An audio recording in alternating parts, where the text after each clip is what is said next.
And we are live here on Plus One EXP's Roll for Content channel. My name is Tony Vicinda. I'm Chief Alchemist here at Plus One EXP, which is a weird little brand that multi-classes in tabletop game design, beard and skincare alchemy, and the Bardic College of Content Creation. Our hope and desire here at Plus One is to help amazing designers find great players who love their games, and amazing players find great designers whose games they can love. We do that in a lot of different ways, but once a month, I sit down with one of those designers to talk about the type of stories that they want to tell and how the mechanics of their games support that. Today, we're sitting down with somebody whose entire zhuzh kind of helped inspire that very concept. We've got Sam from Dice Exploder. Sam, why don't you tell people who you are, what you do, and a little bit about the game we're going to talk about tonight. Yeah, so I'm Sam Dunnewold. My pronouns are he, him. I am the host of Dice Exploder. It's an RPG podcast, twice Emmy nominated, and every week we take one mechanic from an RPG and break it down as deep as we possibly can. It's me and like a rotating guest kind of co-host. And been going like 3 years now, learned a lot from doing this show. And I'm finally, after all this time, like taking what I've learned and putting it into practice, put my money where my mouth is, and getting a print game out there.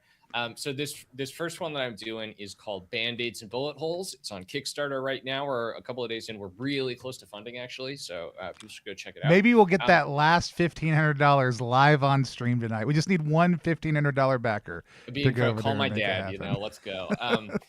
But it's it's a John Wick or like Kill Bill, like bloody revenge story inspired simulator. It's a box set. It's GM-less. It owes a lot to like Fiasco, you know, kind of like very scene-based play. It defines things a little bit more than that. It comes with a bunch of like pre-generated characters on their own cards, and we'll kind of get into that a little bit today here, I imagine.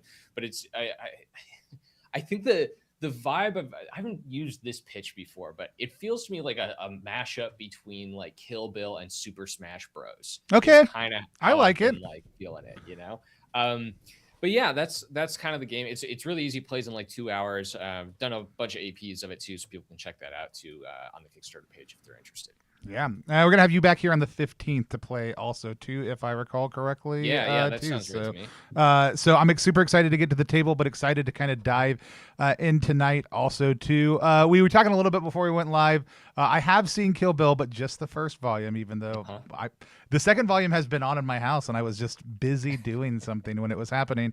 But I have never seen a Wick in my life. I know big broad swaths of the Wick genre, but I am a big fan of like the person who gets the crap beat out of them coming back and seeking revenge is a fun narrative conceit, and I'm super excited to kind of dive into that a lot. We also talk about some of the specific challenge of having you on because this is kind of the thing you talk about. You're doing a lot of this on your show for this month, but I'm still excited to kind of dive in with you. Let folks who follow us kind of learn a little bit more about the game. But let's get into it really quickly. Like I have in my pitching of the game, I've been talking about it as a deck building game of character non-monogamy because I am caught up on the Dice Exploder podcast. But essentially, people are gonna take turns playing different characters. Every character is defined by a deck and some calling cards, a few other things like that. But if you were gonna pick one or two mechanics, right, that you're really using that kind of drive the core narrative structure of what Band-Aids and Bullet Holes are doing. Like, tell me a little bit more about what we're going to talk about tonight as far as what those one or two mechanics are. Yeah, so I think very briefly, there's like the game comes with some play sets that are like, your mentor died and your fellow student killed the mentor, and that kind of like framing setup I think is really important to a game like this. It feels almost like a Fiasco play set, that kind of thing. And we talked about there being pre-gen characters. That's also kind of like important to the setup here. But I think the real like core two mechanics of the game are first is the scene framing procedure. The scene framing procedure is like really light. I haven't really I've talked about this briefly other places, but this is the powder keg, right? Well, the powder keg is like the scenario. That's the scenario. But you're talking about the scene specifically. We were doing a heist and my partner left me for dead. Like that's one of the powder kegs. Okay, great. But the scene framing thing is like, okay, it's your turn. We're in the middle of the story. You get to frame a scene. And the way that works is you pick which of the 6 characters on the board you want to play as. You pick them up. Now you're playing as them. And then you also say what you want and who you want it from. And then someone else picks up that other character and that kicks off the scene. And like the other person gets to say where we are. So they get, when you want something from someone, you have to meet them on their turf, right?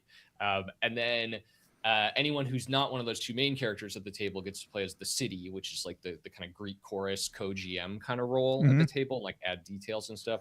And so then they get to give some of the, we'll get into the calling cards like in a second, basically character traits. They get to like give a couple of those to the venue, to the scene. But so it's that's it. Like it's, I show up, I say, I want to play as Queenie. I want, oh, someone's crashing a car on the highway. Okay. I'm Queenie. I want something from Maurice. I want Maurice to give me a safe house to lay low in, right? And now you pick up Maurice and you say, okay, I'm in my bar that I own beneath a stable of safe houses. Great. And now Keegan, who's here with us, is like, there's a bunch of pinball machines in the back corner, like, and describes the bar a little bit more in detail. And now we get into it. Now I'm role playing as Queenie and you're role playing as Maurice. And I think that core scene framing procedure, it's like super effective for this kind of game, but I also think it's just like good player advice. Like the thing that it does is it ensures every single scene has good drama in it because someone wants something from someone else. And then actually I did a lot of playtesting about this. It wasn't always the case. Sometimes you'll end up in a scene even still, but it used to be a lot more so that you'd start a scene and I'd show up and I'd be like, I'm John Wick. Who killed my dog? And you'd be like, that guy killed your dog. And I'd be like, oh, thanks. All right, cool. See ya. And like that's not fun. There's not like drama there, right? Yeah. So I did a lot of work, especially in the design of the powder kegs and the scenarios that we were talking about to put barriers between people and the ability to just be like, sure, I'll help you. Let's do it. But that core setup of like, I keep going back to like David Mamet had when he was doing TV, came up with like rules for good drama in television, and they were like, come into every scene and ask who wants what happens if they don't get it, and why now. And I think that this is a different set of questions, but I think by the nature of the game and by the nature of this procedure, you end up answering those questions by following this procedure, and that you just always end up with this like really charged. Even if I want to help you, Yeah. like, ooh, like how's it gonna go? I think this is really And great because I want to like it's come up a lot.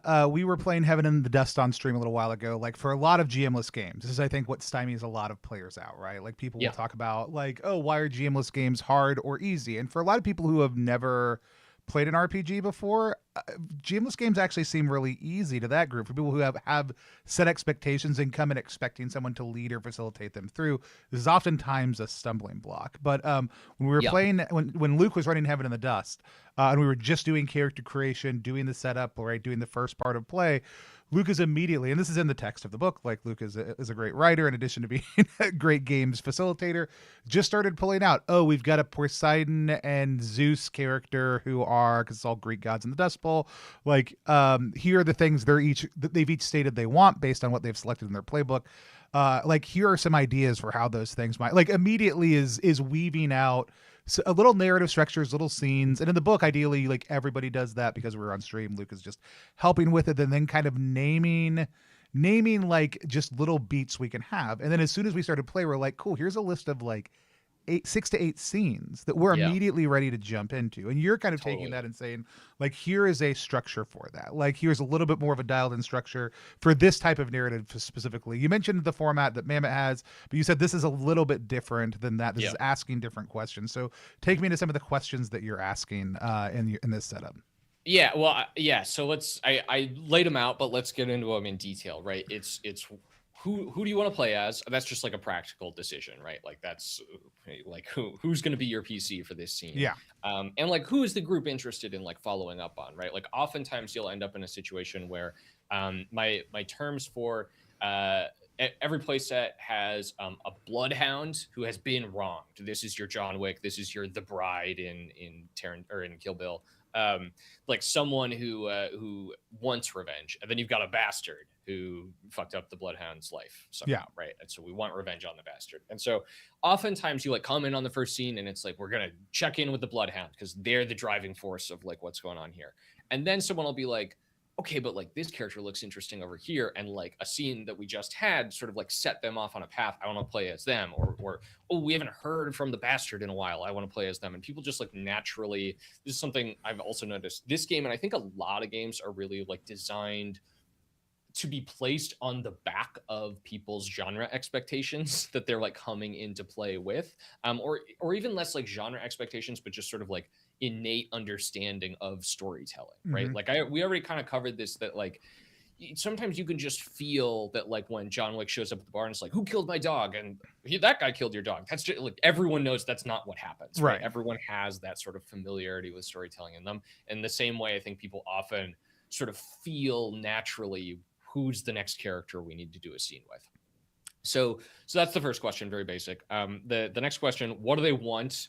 This is the most important part of drama to me, is like you need a character with a drive. Mm-hmm. Like if you're just, I think a lot of like Dungeons and Dragons has this problem where the culture of play is like nothing can happen off camera, because Yeah. what if we like skipped over something that was interesting, like they just, people aren't thinking in terms of scenes, they aren't thinking in terms of cinema or like that particular kind of story, and so you end up with this other much more meandering kind of hangout thing. And I think that like works well for Dungeons and Dragons, frankly, when it's often like played in a very like hangout kind of manner. But it is when you're trying to like make a propulsive revenge story kind of game, I think that's not what you want. You really want good drama, you want momentum, you want things going forward, and characters wanting something is really important for that, right? You need that stakes question in every scene of like, who wants what, and I mean the mammoth question is what happens if they don't get it. Like we're kind of playing to find out what happens if they Right. don't get it, but like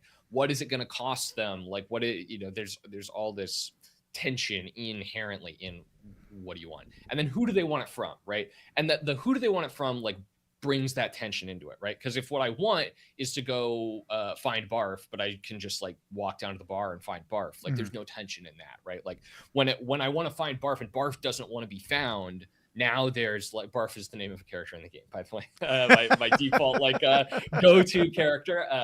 So like once I'm like looking for Barf, like now there's tension. Like he doesn't want to be found, but what I want is his location. So like, how are we gonna play a chase scene now?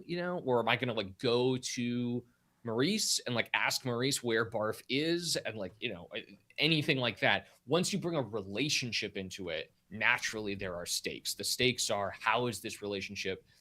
Especially in sort of a we're all assassins like kind of world. Inherently, the world feels a little transactional, and I think John Wick also, particularly as a touchstone, is very concerned with honor as Yeah. an idea and like that honor being at stake, the transaction being at stake. Like, do I owe Maurice already? And now I'm going to get even deeper into their debt because like I'm looking for information from them, or like how is the relationship going to change naturally becomes a thing. This is another thing, good screenwriting advice that I believe I've really internalized is that screenwriting, Hollywood movies, at least in particular, are really most about relationships, not just like individual characters, but like how those characters fit into a world or with one other person. There's a reason that like the buddy cop movie is like so popular, and that even like the like solo detective noir kind of movie is like defined by the femme fatale, right? It's not just about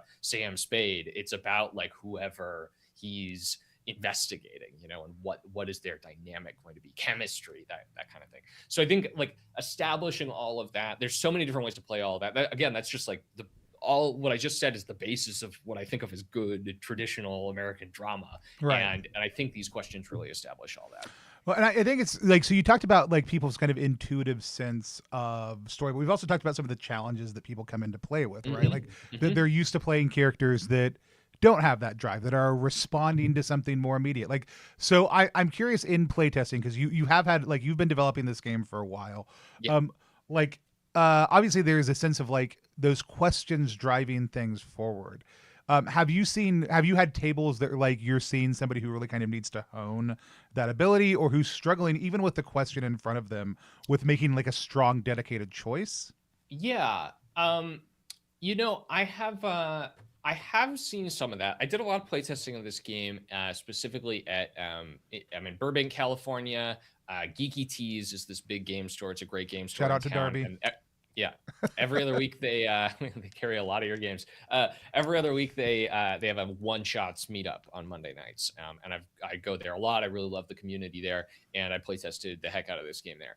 And we get a lot of like new people, and like a lot of people who are maybe new to this style of game or new to games entirely. And for a lot of those people, these questions really did a good job of like bringing them in and setting things up for them.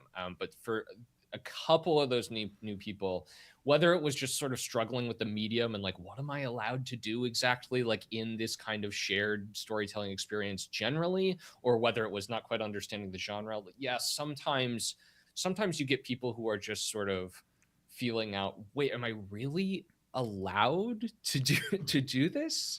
And I think you're just always gonna, that's just games, I think that's cultural as much as it is about this particular game. And I think this has come up in some of the other conversations, right? This is a shared character game, right? No one is playing one character. Everyone's playing all of the characters, right? So the ones in the place that I've got up next to us on the screen, right? We've got the Bloodhound, the Bastard. You've got whoever the caretaker is, the Fence, the Victim, and the Justicar, right? Like, and these six are universally used, but they change based on the powder keg playset, what type of incarnation they have. And so like you've got some things on the table. I think the other thing that becomes like my immediate thought, and again we'll get to feel some of this out, is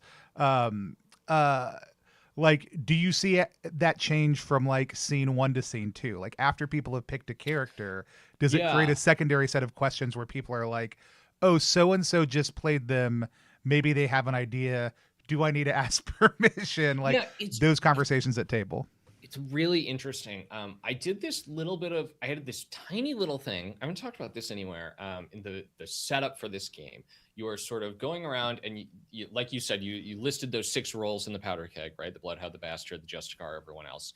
And the first thing you do as a group is you like take all the characters and you fill them in. So like, okay, Queenie is going to be our Bloodhound and Maurice is going to be our Bastard and so on and so forth. And um, then you go around again, and the game says pick a character other than one of the characters that you cast in the powder keg, and tell us about them at their safest and most loved. Like, where's their happy place, right? And this is a nice little way to kind of get to know these characters in context and to build out the world a little bit. But also, the reason I added it in was to make people touch a character other than one of the ones they had started with, right? To get Yeah. people in that habit and to witness other people touching a character that they had established initially, Yeah. right? And I think that really does get people set up really well for sharing the characters.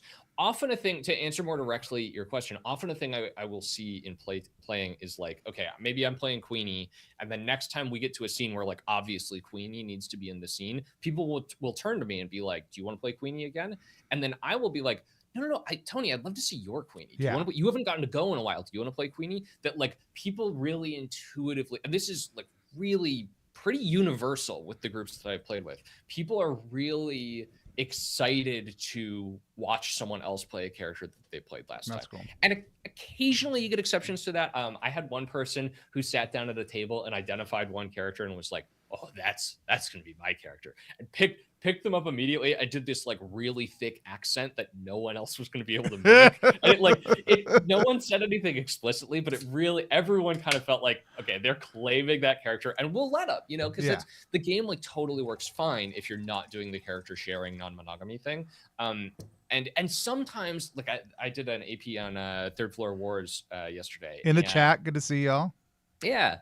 Um, and on that, we had one character that Craig was really great at playing, and when that character came back around, Craig was like, "Can I pick that guy up again?" And we were like, "Yeah, we're excited to see you keep being that. Like you're doing a fun voice. You were so into it. I'm excited to see that enthusiasm come out in you again." So I think even if one person is taking one character for a long time, like the game, whatever it is about the game, I think does a really good job of setting people up to feel good about sharing as a Yeah. concept. It's really interesting, and it's fun to hear you use the word like touch, right? Because like in group social theory, right? So like my background in gaming is pro social gaming, low ropes, high ropes, team building, like all that kind of stuff. There are certain like segments of like how you get a group more comfortable with each other and making physical contact with each other. Like touch is a huge part of that, right? Like one is the ability just to speak in front of other people, the other is the ability to speak to them, and then like touch is the like next barrier, right? And this can be like put your hand on your shoulder, trust falls, all those kind of things. And a lot of people will jump to touch really early because it's super powerful, but there is a level at which you like want to sequence things in. And so by having people like introduce a card and set up a card and then saying intentionally, now go touch one you haven't, like it's really strong. Just so anybody watching knows, like really great group theory for actually breaking people into, hey, what is this mode of play we're wanting to do that's more collaborative and inherently? Like, how are we getting people comfortable with that from beat to beat to beat? So it's a huge element. It was just really fun to hear that kind of come out in play also too. So, Yeah. so you got the scene setting, right? Like people are picking characters. Is there another mechanic that you feel like is really just driving forward what Band-Aids and Bullet Holes is all about? So the other big one is calling cards, and this is very much the core of the game. This is the mechanic that hasn't changed since the first playtest, and this mechanic is basically character traits, right? Like Barf, my beloved, has every pre-gen has two default calling cards. So Barfs are the stench of cigarettes and bloody knuckles. And so when I cast Barf as the bastard in my powder keg or in our powder keg, I'm going to flip up, if we're playing around a table, I'm going to flip up a couple of playing cards. I'm going to grab a permanent marker and I'm going to just Sharpie right onto one of those playing cards, stench of cigarettes, and onto the other one, whatever the other thing was, bloody knuckles. Yeah. And then I also get to make up a third, right? So I get to flip up a third card and write whatever I want on there. So maybe I'm giving him like a pink teddy bear. That seems funny for Barf. Great. Now he's got those three cards. That's his deck. There are other things that can end up in that deck. You can end up with like location traits in that deck. Like locations have calling cards too. So maybe he gets the like neon lights or the smell of the sea, of the like seaside beach that we're at or whatever. And when you get hurt, you get wounds that shuffle into your deck. These are like if you played Dominion, these are like curses, right? Mm-hmm. Like dead cards that go in your deck. And so then you've got these cards in your deck, and like when you're just playing out a scene, when we're just role playing, then I get to pick up these cards and I get to be like, what's Barf's deal again? Oh yeah, he's got this teddy bear. He's like a weird man child. Okay, cool. And that like can help me like get into the mindset of him. But then once we're fighting each other, once we're in conflict, whether that's like mild disagreement or once we're like in a duel and actually fighting each other, then we play war with our decks. We shuffle up our decks, we flip over the top card, and now like your flirty banter as Queenie maybe loses to my bloody knuckles as Barf, and we get to talk about like, okay, cool. What does that mean in the fiction? Maybe you like give me a flirty quip and I'm like tough and punch you in the face, right? Right. And that like, I love what I've learned is just a miserable little pile of character traits is like a great way to just have a really evocative character from not a lot. But the other thing that this does is when you put two people into conflict and you like randomly pick a couple of these calling cards and like put them together, it's like a procedurally generated prompt, right? It becomes something different every time. Like every fight feels different because the calling cards are a little bit different. They match up against different things. Every time you play the game, you might be writing stench of cigars or stench of cigarettes onto a different playing card, right? And so what does it mean when it's a 2 versus what does it mean when it's a king? Like that, it feels very different. And all of that like combining of those things as they kind of come up is just really, it's just magic. And it's another fun thing to hit on, like the cards, like you draw them randomly and write those things on it. There's no set array. Like some characters are going to have a suite of really low cards as their calling cards. Other ones are going to be, well, other people are going to have a full mix of things that are going to start to evolve over play. So there is a tremendous amount of variability and just the very like light mechanical structure of war. I also just love it because it was great to hear Lady Tabletop and Serafina talk about like their feelings on war as a central mechanic over on the show. But it tremendously just helps reinforce like that this is not like you don't, if you have it, whether you have a favorite character that you're playing or not, that's not about any sort of mechanical optimization at all. Like this is all being driven by the randomization of that and then the narrative choices that we're making. And that in and of itself makes it feel far more even-handed. And you may have a character that is just tremendously powerful based on that initial draw, but then what happens to them over the course of the narrative, how that in and of itself changes things based on the table's response to it. The layers of interaction between that simple mechanic and the deck are really tremendous to just see how they've unfolded, and I can't wait to actually like get a chance to sit down and play it. So like I've been super excited about the calling cards aspect of it since your initial kind of like conversation with me about it. I do want to know, is Barf a self-insert character? That's my real question for you. I mean, there's y'all, I'm not saying y'all look like twins, but there's more than a passing resemblance to the card art. Yeah, that art is actually a very heavily based on a photo of young Steve Buscemi. And so I'm not saying that I don't look like Steve Buscemi, you know, I'm a white guy of a certain face type. But I mean, Barf is like, I made him look even grosser, I think, than this sort of this photo. But no, that's where Barf is coming from. And then after the fact, I was like, I just love this picture. It's so disgusting. Like I really like, I'm into this. So I have kind of maybe taken on the mantle of Barf as a little bit of a self-insert, but not intentionally. We all leave our mark though. We have a little bit of Barf inside of us. No, the art is such a huge part of this that maybe we'll touch on a little bit at the end because I think as long as we're on the subject, I really want to call out. Let's call it. Let's do it now. So Kyle Farron is the artist behind like Root and Arcs and all the games, formerly Leader Games, and now is Sleeping Giant. I can't remember the adventure. But Kyle was doing during Over Under last fall, the big like mothership mega game on Discord, was doing a whole bunch of like character portraits and put out like basically released them all for free and like a Photoshop file to go with them on Blue Sky. And I really loved the look of those portraits. That's really what I wanted the look of this game to look like. And so I just like took the style of those portraits, like ripped it entirely from Kyle. And I think that you're allowed to do that as an artist, but I also think like crediting people is good. And like this game's art would not exist without Kyle. So I really want to shout him out here. The funniest thing about that entire process was like you couldn't pay Kyle money to do art at that point in time. He was too busy. But if it was like, oh, you've got credits and over under and you want to pay me to do a character, absolutely. I was the 11th richest person at the end of the game, and just right out of the top 10. Lost out to Kyle at the very end after embezzling huge amounts of money from the church, and I'll never forget it. He deserved it more than me, to be honest. So I can't be too mad, but I did wish I got that T-shirt. Yeah. The things people did for those T-shirts. It's such a great art style. It's super distinctive. There's so many ways that you could have gone in choosing art for this. I was really like I'm in love with Blabbermouth Becca's art along with Worm's art, like the two big hair characters where it's like, hey, Worm there's is in there. Worm isn't supposed to have big hair. Oh, it's they're just short and out of frame, and it's black on black. Yeah.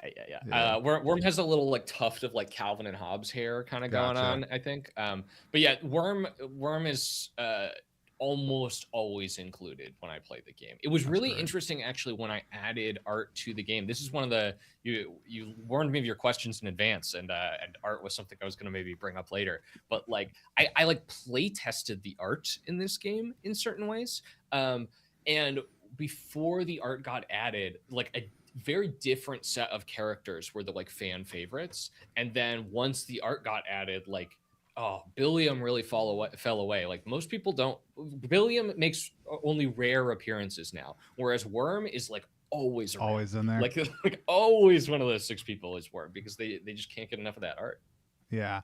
No, it's really interesting. Like there are times where I feel like art isn't like, I think presentation always matters to the overall product. There are times where art really drives a game and times where art is an afterthought. And like both of those are choices the designer's making in a lot of different ways.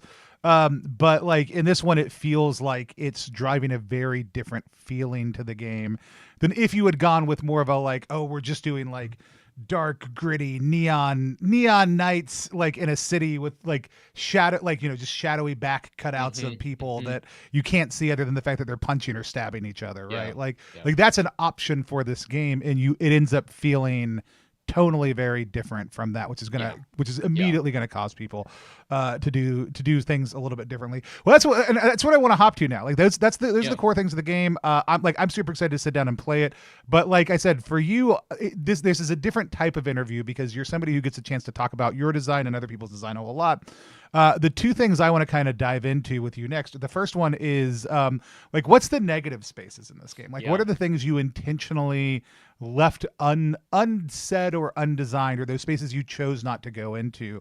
Because I think for you, that's actually for me a lot more interesting of what you left off the table. This is a fantastic question because I have a lot to say about it and I haven't gotten to talk about it yet. I didn't even know I had a lot to say about this until you asked it before the interview.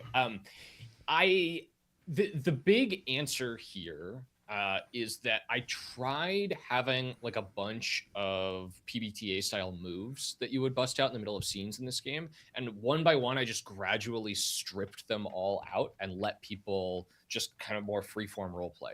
There are a few left. And sometimes people are really like, oh, I really want to use this. Can we use this? But they're almost all supposed to be like safety valves, like on top of freeform roleplay at this point.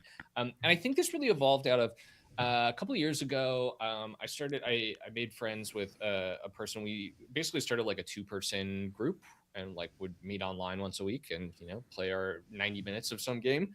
And they really loved the play style of just freeform roleplay, of just like get in there and do the freeform roleplay thing.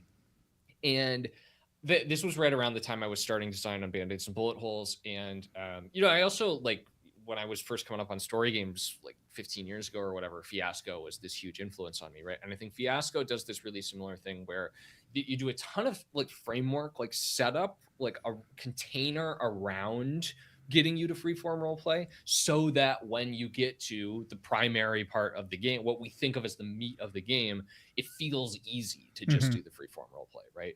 And that's I think that's what Band-Aids and Bullet Holes always wanted to be, because like I enjoyed the games I was playing with this one particular person, and I really enjoyed playing Fiasco with everyone, and I think that there is something. I think it's really hard to just sit, like, if we wanted to pause this interview and start freeform role playing here, I think that would be really hard out of nothing, right? Like the benefit of I a mean, it sounds like game a is that, skill issue, but yeah, well, I mean, but yeah, your skills be really fucking high. I don't know what to say. Like the thing that a game can do is make up for that skill, right? Like I think a good game does a great job of building that framework for you to so that the freeform role play becomes easy. And not all games should work like this. Like I do think like PBTA game. I run Apocalypse World and Under Hollow Hills campaigns right now, and there's a ton of role play in those games, right? And like some games don't want to role play at all. Like I play Microscope and I never do scenes, right. exceptions. But like there's this for this kind of game that is like fundamentally about getting to the place of freeform role play. I think that building a really strong framing, a strong container that gets you to that place of like we can feel the drama in the scene that I was talking about at the top of this interview, right? Like we can feel that, we know a little bit about the world, we know who these people are, and go off to the races. Like that's, I just love that. I love that. Awesome. Yeah. Yeah, it's always so interesting. Like seeing when people really want something that's super role play heavy, very freeform. Seeing people suggest Fiasco, I'm always like, well, yeah, but like, are you a bunch of theater kids and are you into a very specific type of cinema? Yeah, sure. But again, and it's not like Jason does amazing design, like absolutely love their work and everything that they do over at Bully Pulpit, but like this is doing something that is distinctively different and helping Yeah. create that framework and that scaffolding. And Yeah. like, go ahead. I think Fiasco did a lot of really good work for its time, but also we have gotten to a point where like looking back, when I try to play Fiasco now, it does feel like there's so little here. Like I do want more framework, Like I feel like that Fiasco these days often leaves me feeling a little empty-handed, whereas Jason's most recent game, Zhenya's Wonder Tales, like I think has a lot stronger of a framework, and it is even more reliable for getting to that kind of scene-based play.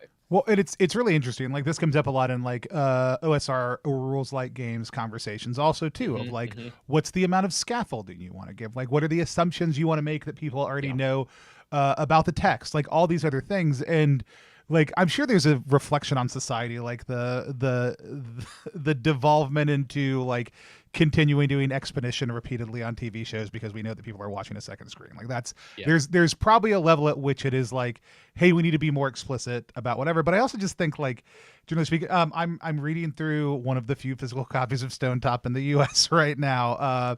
After having read it digitally most of the way through. I got all the way through book one, and then now I'm going back through book one and doing book two in physical.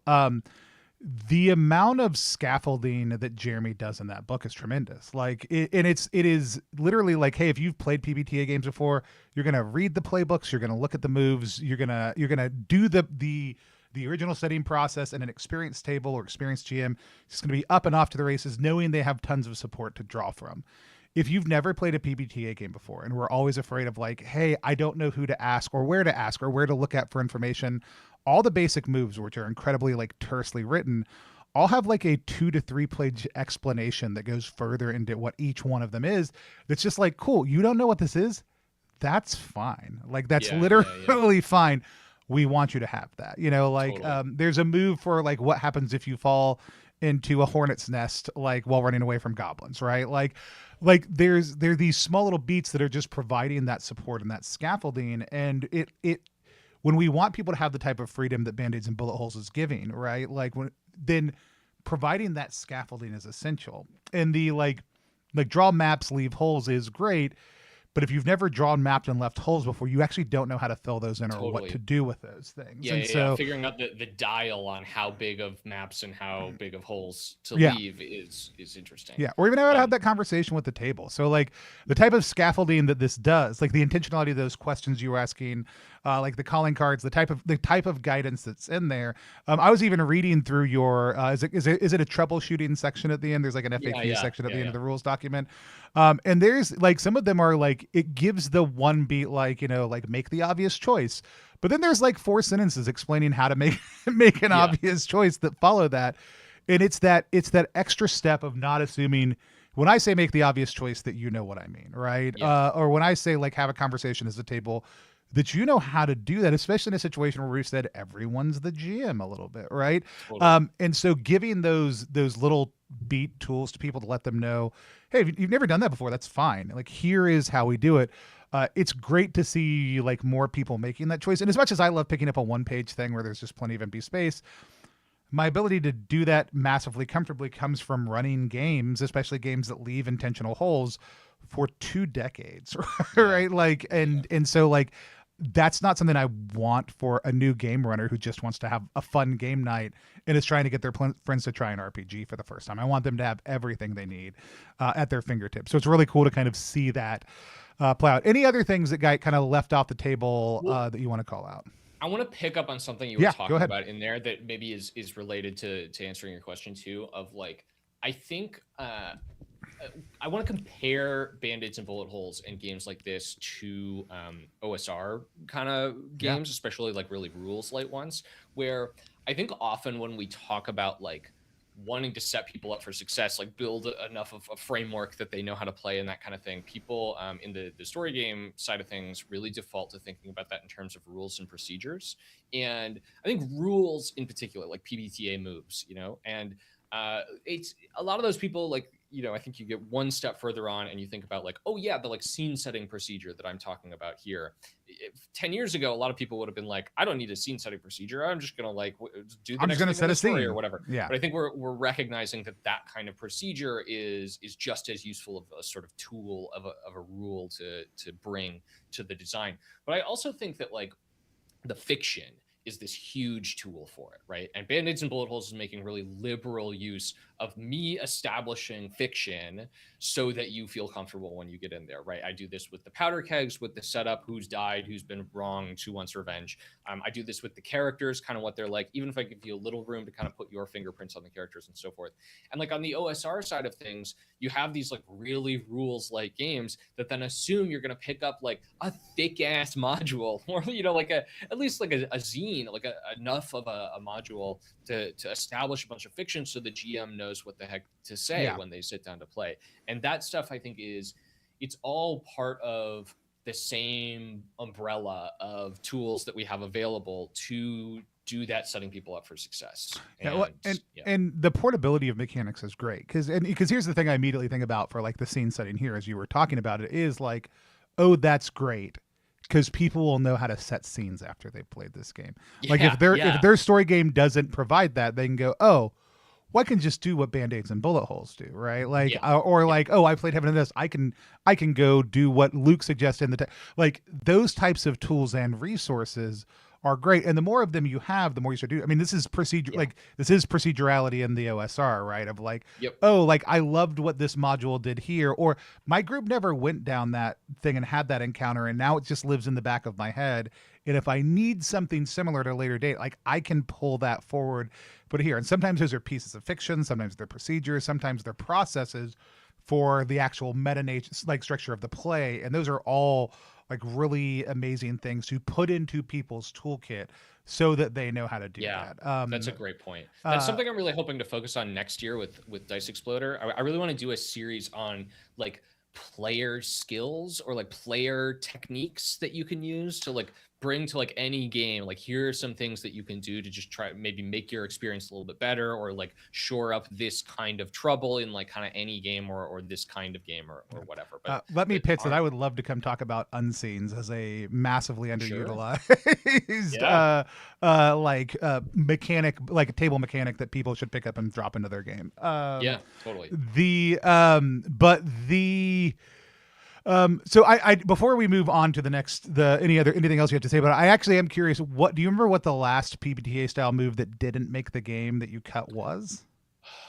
Um, No, but I did write a whole blog post about every one of those moves individually and why I cut it. Yeah, So if people are curious in the answer to that question, the answer is probably at DiceExplorer.com if you look for all the moves that didn't make it. there we go. Band-Aids and Bullet Holes Design Diary. Oh, a likely candidate is one that I almost put back in, which was when you betray someone, you can hand them one of your wounds, Ooh, which was a really neat idea. I really liked the idea that it would hurt to like betray someone, but sometimes you'd be backed into a corner and you would really need to, right? Or some people would just be like fucking assholes, and so you would never get yourself into the position where you owed them anything, where they could betray you because you knew that that wound was like coming that's to good. you, right? That's good. But I ultimately like many other moves, people just never used it. It was a cool idea, Yeah. but it never got utilized at the table because the game really wanted that more freeform role play kind of Yeah. experience. And I mean, again, that's the advantage of playtesting, right? Like, when people are like, "Oh, why would I playtest my game? All the mechanics work," and Yeah. it's like it's the hardest part of some types of playtesting. Especially like a card game I did that has a ton of prompts, and they're like, it's like in the it feels a little bit like a party game, but it's smarter than that, and that's not maybe like tons of party games are totally smart. There's just more to it than that base structure. But when we were playtesting it, it's just prompts on cards, right? Mhm. And people were like, "Oh, why did you take these cards out?" And I was like, "Oh, because I would watch them get because you pick between a couple prompts and then combine some." I was like, I would watch those prompts get discarded all the time. Like, if no Yep. one's ever picking that prompt, like, why is it in the game? Like, it Yeah. might sound funny or it might seem like it would be a good fit, but if I'm continually watching people go, "No, I don't want that. I want something else instead," I'd rather lean up my deck or like, Yeah. or put something in that people are going to pick a lot of the time also Or too. So, in my case, it was like make the play sheets that you put in front of people cleaner and like yeah. less busy, because what the more words you put on those sheets, the more overwhelmed people get, right? And when I got it down to there's four moves in the game, but one of those moves is like fight a duel, go to a different sheet, and one of those moves is just talk to each other. So you Yeah. don't need to like remember that one either. And so there's just like two moves there, and that's so easy to remember. Yeah. It's so easy to remember that those are the two things that you might be able to do. And now I'm going to just freeform role play. Yeah. Whereas when there were like 6 or 7 moves in the game, people were constantly looking down at their sheets, like, what can I do again? Yeah. And that's not what you want, generally No. speaking, in role playing games, but especially in one where the goal is like the type of action that you're really trying to drive. Yeah. Anything else that kind of exists in that negative space? Yeah, one other thing that comes up occasionally while playing this game that I think is pretty genre appropriate is flashbacks. Like Blades in the Dark style flashbacks, even. But also, there's the trope of like, oh yeah, my mentor was killed at the start of the movie, but now we're halfway through the movie, and I like flashback to like a moving speech that they gave me, and maybe it's been like recontextualized now that I've like had some distance from it or whatever. And people just like pick up and do flashbacks in the game. Yeah. And there's not a rule for that. But there is, it's cool to me that the game doesn't, the game works perfectly fine when you do that. There's no problems with it. It's all super smooth, but I never have to say the words flashback anywhere in the game text in order to still have it show up. Yeah. No, I love that. And then the last thing I want to talk about before we bounce off is I the last season of Dice Exploder specifically, you've done this thing where you've pushed in some really like interesting areas with what is a mechanic. Yeah. Like, and it's been really enjoyable to kind of like watch you explore it, even if sometimes I'm like, I don't know. You always manage to pull off the conversations really well and do a lot with it. So Thank you. I want to know for you, what is the small, most like niche, most singular mechanic that you think really like is an essential part or a core part that you love for Band-Aids and Bullet Holes? Yeah. I think the right thing to talk about for this is the character art, and that not just like the character art is obviously essential, but there are like specific details in the character art that like changed how certain characters were perceived that I feel like were really important. Um, like right now in the sort of public facing version of the game, a lot of the playtests that I've been doing, there's a character called Lockhart. Yep. And Lockhart always walks around wearing a chicken mask. The character is basically a Hotline Miami reference, right? And people just can't get enough of that. They think that's very funny. And Lockhart's pronouns are they, them, because we don't know who the hell is under there, right? But people, a lot of people are like, hey, he, him, like that dude, he's doing this, blah, blah, blah, blah, blah. And so I finally, like I've just very recently, like in the past couple of days, I've been like, I need to change Lockhart's chest so that people are making a different assumption about Yeah. who's under there. Because like I think it is more fun to have the characters all like playing slightly against type, you know. Or I had a different art for Barf. I had a art that was based on Randy Newman instead of Steve Buscemi, and it was just this good art, you know. It's this kind of like huge chinned guy who's like smoking 2 cigarettes at once. He's got this Hawaiian shirt on and he's got sunglasses, and he just wasn't sad enough looking for a guy named Barf. And so I like tried making him sadder. I tried making him sadder, and I kept having this thing where people would be like, it's, you know, I like that guy, but like before the art, people loved this person named Barf. And so finally I had just had to throw out the art and like bring in this new Steve Buscemi thing, and now Barf shows up in every game. And I think that's really interesting to me. Like I think art is like my definition of mechanic is like anything that affects the play experience, and that is a really broad definition in a way that that comes with a lot of benefits, and also broad in a way that kind of closes off some conversations. Sure. But under that definition, I think art being a mechanic is so important, and play testing your art, especially in a game like this where there's so much art directly in front of the players as they are playing the game, was really essential and a really interesting experience for me. Yeah, I do wonder, like, again, like if you change the art, right? Like, or when people change the art, because like Yeah. the fun thing is to say to people like, hey, yeah, are you playing this at home? Like get some different art, like pick different characters, like throw different things down, like Yeah. see what that does to your game is a really interesting thing, I think, very specifically for this type of play, because it is serving as strongly as, you know, needs a new kidney. Like the art of Barf is existing there as something that is causing people to think about something or ask a question.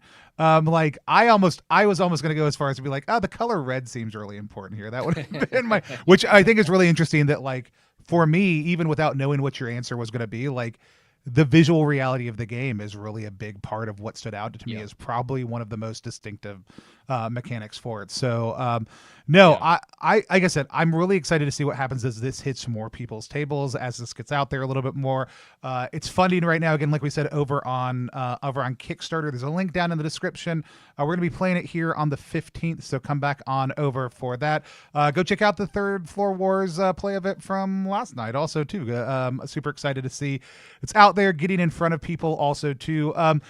As you start to as you fund and start to blow through stretch goals, what are some of the things we can expect to see come out of the rest of the project?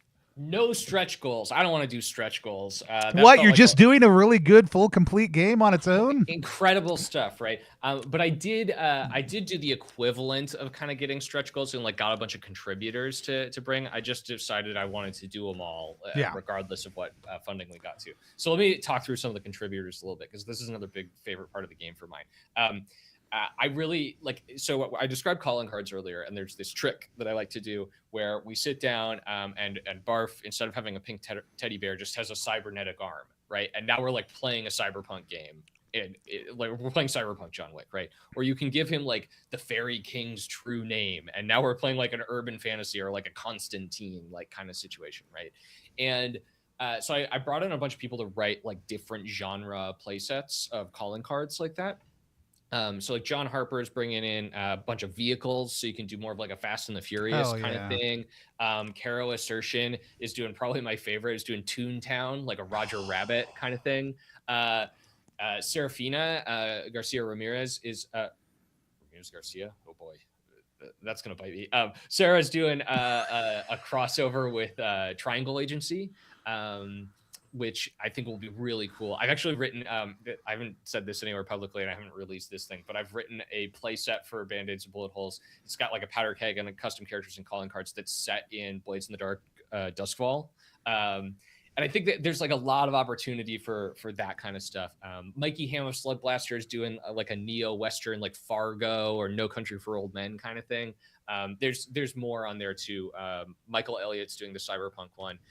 Yeah, it's there's a lot of cool stuff, and I really hope people figure out how much fun it is to write these calling cards. Boy, is it fun to write these calling cards. Yeah. And start like designing some of their own characters and play sets for the game. Yeah, I love it. Well, I'm glad you got a Philadelphia-based designer on there. That's a really important thing, also, too. So, no, it's really great project. Like super excited, like I said, to sit down and play. I always, for me, whenever I am. Like it's really funny. Like when we're working on somebody with their first project, now you've been through a few. Like people are always like, "Oh, it's after the first 24 hours and it hasn't fun." And I'm like, "Oh, if I hit 30% on the first day, I'm not nervous anymore." Like it's just kind of like, cool, we're gonna do the thing. Like it's gonna take a little bit. I'm sure that by the time we sit down to play in the middle of the campaign, that it will be well and good funded. So really excited to see how well things are going so far. Really excited for you. If people want to follow something besides the campaign, tell people a little bit about what you do over at Dice Exploder for folks who may not be familiar. Yeah, so I talked about this already at the very beginning briefly, but Dice Exploder is my game design podcast where each week me and a rotating co-host, whoever I think is cool, I have on, and we talk about one mechanic from a role-playing game, like a story game, or I'm hoping to do an OSR series actually coming up. We did a LARP series a while back, but all these kinds of role-playing games. And we just go like as deep as we can. And I love that format because I love really specific examples. I think like a lot of designers and like theory heads in our kind of scene really love to spend a lot of time up at kind of in the clouds talking about like taxonomies and stuff. And that's kind of like a fun way to shoot the shit for me, but it is not like useful for me becoming a better designer personally. And so for me, the thing that I really love to do that I think leads to improving as a creative and a designer and an artist is to sit down with a friend and talk really, really, really specifically about like what works, what doesn't about this thing in this context. And so that's really what I love to get into. And then that stuff tends to blow up into these really interesting conversations that are about not games, but life and everything else. Like the specific like blows up into the general. And so I love the format of the show for all of that. And that's Dice Exploder. That's what I'm doing mostly. Awesome. Folks want to find that, it's at diceexploder.com. Wherever podcasts are sold. Dice Exploder on some social media platforms, Sam Dunnewold on others. What do we got doing? Oh, we've got our 4-part Stone Top actual play happening this weekend, Saturday and Sunday morning. We've got Darcy is going to be playing with us from Geeky Tees also too, but we've got Jeremy running it for Darcy, me, Valiant, and why can't I remember Nathan's name? Nathan Blades Neoncaster are all going to be sitting down with the game. We had Lucy do original character art, so we're going to have some new promos coming up for all that also too. Next week, we're going to be back with Dylan, Super Dylan, to talk about their ultimate guide to villains. We're going to make a villain. We're going to talk about some other cool stuff happening in the RPG scene in our Intrepid Merchant series.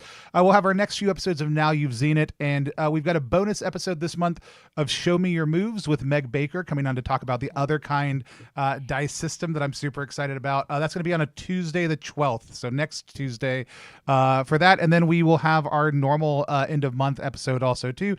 And I can't remember who's on that. All kinds of fun stuff happening here on Plus One. It's always good stuff. But we will be back for all those things. This has been Procedures at Play with Sam Dunnewold. Go check out Band-Aids and Bullet Hole. We'll see y'all down the road. Bye.